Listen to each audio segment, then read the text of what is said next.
Good morning, guys. It's December 11th today. It's our only day in Phnom Penh, so today we're making the most of it with an early start. We're at this beautiful cafe for breakfast to start the day off right. Our breakfast is usually always included on the tour, so that was nice. And then after, we're going to go to the museum, which used to be the prison where a lot of horrible things happened, and we're going to learn a lot about Cambodia's history. Today's going to be a very heavy morning, but then in the afternoon we'll have some nice snacks, some lunch, and we'll make the environment a bit lighter, but we'll also process everything that we've learned today, because I think it's important when you visit a country to learn a little bit about its history. And I'm excited that I have a buddy today, Alexia, who is going to come with me, and we're going to do this on our own because I think we'll enjoy it more that way, just to reflect with our thoughts without having to be in a big group setting. So that's the plan for today. But first, breakfast. So this is the world's smallest Eggs Benedict, but that's what I went for breakfast.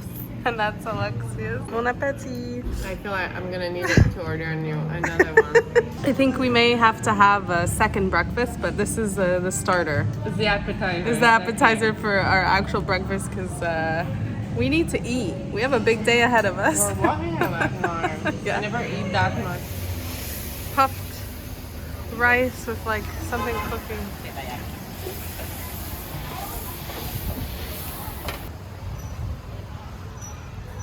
This is daily life in Cambodia. Oh, look, we can do it.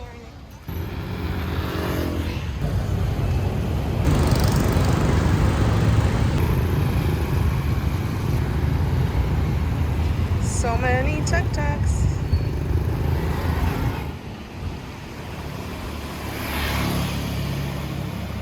Okay, so we walked to the Genocide Museum. It used to be a school that was turned into a prison, and that's where all the really nasty stuff happened. So we're about to enter now. We just walked from Mad Monkey Hostel. It was about like 30 minutes or so, but we also stopped at the grocery store so I could get some water and snacks. It's very hot here in Phnom Penh. It wasn't too bad of a walk, if I'm being honest. It's just a little bit hectic with everything going on in the streets and the pollution, yeah. And I'm still not feeling 100%. I have like a runny nose today, so that sucks, but I'm about to go do something very sombering. So I'll check in with you guys when I'm done and share a bit of my thoughts about what I just learned and what I've been processing. So I'll chat to you then. Oh my God, look at this. That's what the streets are like walking here in Cambodia. It's like crazy. I reckon most travelers know Cambodia for its famous temples and Angkor Wat, but what you may not know is its relatively recent, shocking, terrible crimes against humanity. In 1975, an oppressive communist dictator, Pol Pot, ran the Khmer Rouge regime for 4 years and carried out a Cambodian genocide. Approximately 3 million Khmers lost their lives during this terrible time for the country. I toured the Tuol Sleng Genocide Museum in Phnom Penh, also known as S21 Prison, and walked the halls of this former school-turned-horror house. Around 30,000 prisoners were held here and endured horrible treatment and torture. I hired an audio guide that I listened to as I walked through the museum and heard the awful stories of survivors and many of those who didn't make it. I highly recommend visiting this museum and learning about what the Cambodian people have endured. We need to remember this dark past so that we make every endeavor to never repeat these crimes against humanity that stole human dignity on such a large scale ever again. Hello again. We finished at the S21 Museum, and I'll share my thoughts on that later, but I wanted to give you an update that we walked around a little aimlessly for a little bit, but we managed to find a restaurant that's not even in Google Maps, so you can't really trust Google Maps because this restaurant was just in the middle of this random street around the museum, and it's a vegetarian menu, but it's all in like Sanskrit on the inside, so we have to use like the translation app to try figure out what it was. But thankfully, very high grade. yeah, the translation app it just says random words sometimes, but thankfully they have photos, so I was able to see from these pictures that there is a couple things that look quite good, and I know that it's vegetarian, so it's all veggie stuff, so I'll just give you a little bit of a preview. So here we go. The reason we know it's vegetarian is they have that in English, but the rest is all in Sanskrit, so we just guess. And I think like this one just looks like a bowl of noodles and it looks pretty good, so I'm gonna get that one. Has some spring rolls in there, nuts, it looks good. I've ordered a massive juice apparently. I hope that the ice is okay. That makes me slightly nervous. This is sugarcane juice, and this costs 2,000 real, which is about 50 cents US. And Alexia's ordering food as well. But hopefully this is okay. You have to be careful about ice because sometimes it's made with local water. Well, at this point, I've hard to control. already ordered it, so if I have a sore stomach tonight, I know why. Here we go. That's what I was ordering, and this is what I got. This is huge. Okay, wish me luck. Wish me and my bowels luck.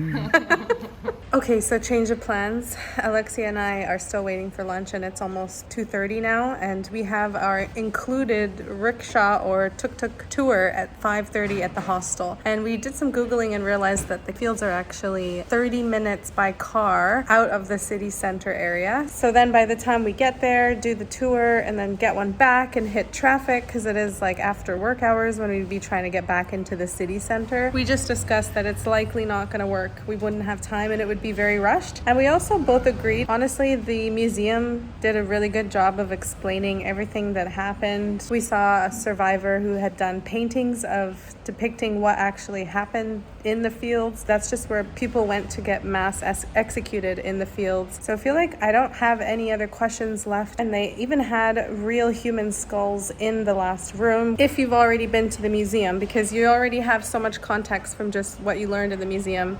And I have enough knowledge of it now. I feel, like what I've seen is enough. So we've mutually decided that we're not going to go. We're going to enjoy our lunch, maybe go to the area by the river close to the Royal Palace to explore a little bit more, maybe go to a market, maybe even meet up with another girl from the tour, Elle, and then just make our way back to the hostel. So that's the new plan, and I will see you guys when my food arrives to show you what exactly it is that I ordered. Okay, here's lunch. Looks like a big old bowl of noodles, so that's always a good thing. And then Alexia has a curry with a really hot red pepper. Rice. Bon appetit. Bon appetit.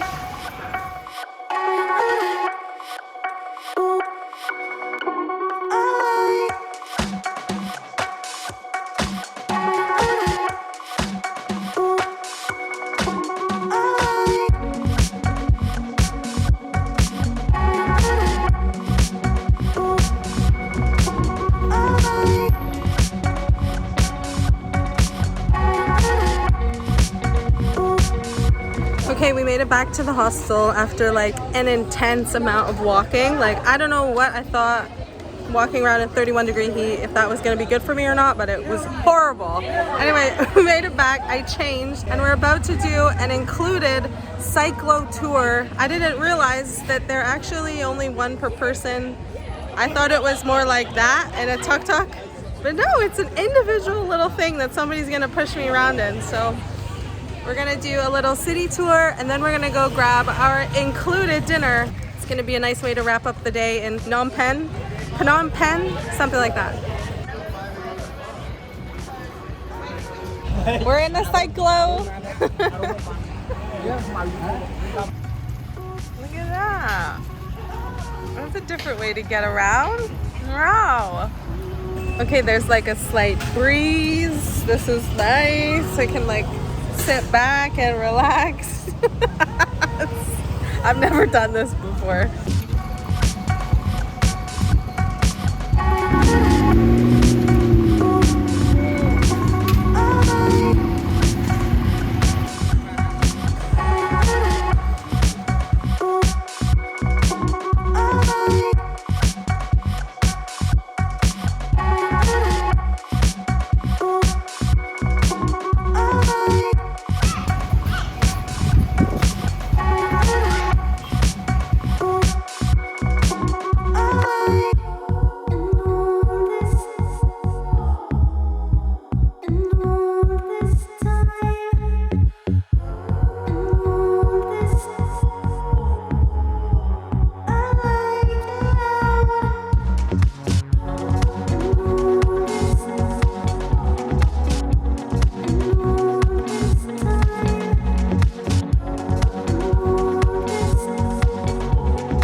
it's so relaxing to be in the cyclo.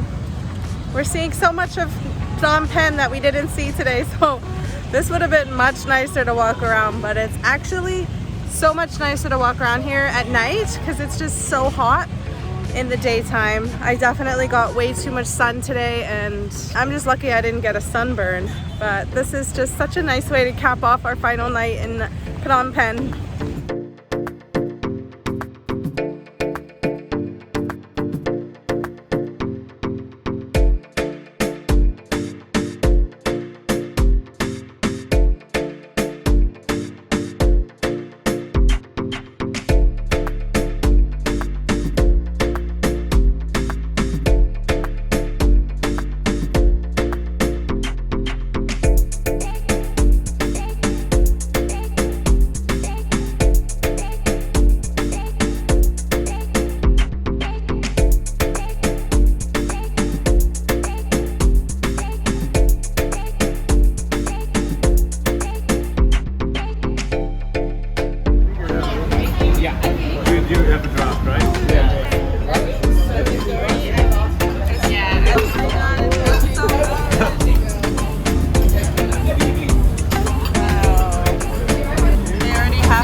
Hey guys, I made it back to the hostel and we had our included cyclo ride, our included dinner, and dinner was actually so delicious. I really like the Cambodian dish called amcot. So tonight we had fish amcot and it was so good, like so delicious. I'm so glad that we had the dinner to be included because I'm trying to save money in Cambodia. I don't want to go to the ATM. And today at the S21 prison, I had to pay in cash when I was hoping to use Visa. So that was $10 admission when you purchase the audio guide as well, which I think is actually essential. So I did just want to come and debrief a little bit about S21. If you don't know, Cambodia was under a very violent and horrific regime called the Khmer Rouge regime under Pol Pot. It was a horrific time for Cambodia, and this S21 prison is where a lot of the prisoners went to be tortured, and is very graphic content, but it's very important history when a political regime gets out of hand and starts to commit crimes against humanity and take away human dignity. Like, this has happened in history in World War II, and it happened in Cambodia in 1970s. So this is not long ago, guys. Like, today Alexia and I went there and we spent hours there because the audio tour was like a self-guided tour and it was so in-depth. I feel like I've learned so much today. The moment that really stood out to me was when we heard the story of a New Zealander who was captured by the regime while he was with his friends sailing from, I believe, Vietnam. They caught him in the waters because there's an area where there is a body of water and there's all these countries around it, Laos, Vietnam, Cambodia, and that's where they were captured. And one of them was murdered right away, and the other guy, he was captured and kept tortured. And I heard testimonies from his brother once they brought the war crimes to court,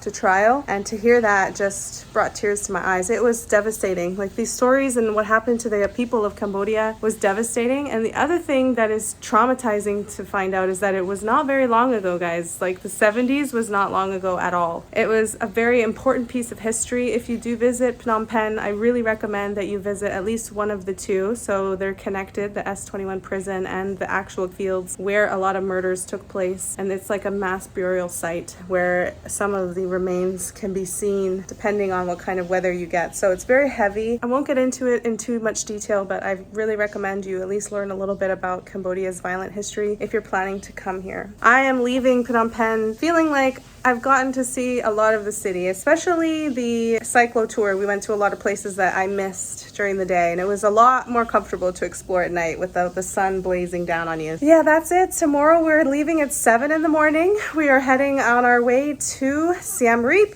So that's our final destination in Cambodia. And then after our 2 nights in Siem Reap, we are going to Bangkok, and the tour finishes on the 14th of December. So we are in the final days of this tour. My tour personally was 25 days. Some people have been traveling for even longer on the tour, but I am so ready for the tour to end. If I'm being honest with you, like I really want to go out, spread my wings, travel Thailand on my own. That's gonna just be so much fun. So really looking forward to that part of my trip. But for now, let's finish off Cambodia on a high note. I'm so excited to see something new, but it is gonna be a very long day on the bus. Alexia and I stopped at 7-Eleven and purchased some snacks and water just to be prepared, because last time on the bus, I wasn't prepared and I didn't have enough water. But now I'm prepared, so everything's gonna be great. I'll see you guys tomorrow when we make our way to Siem Reap. Thanks for watching this really long update, and I'll see you guys later. Bye!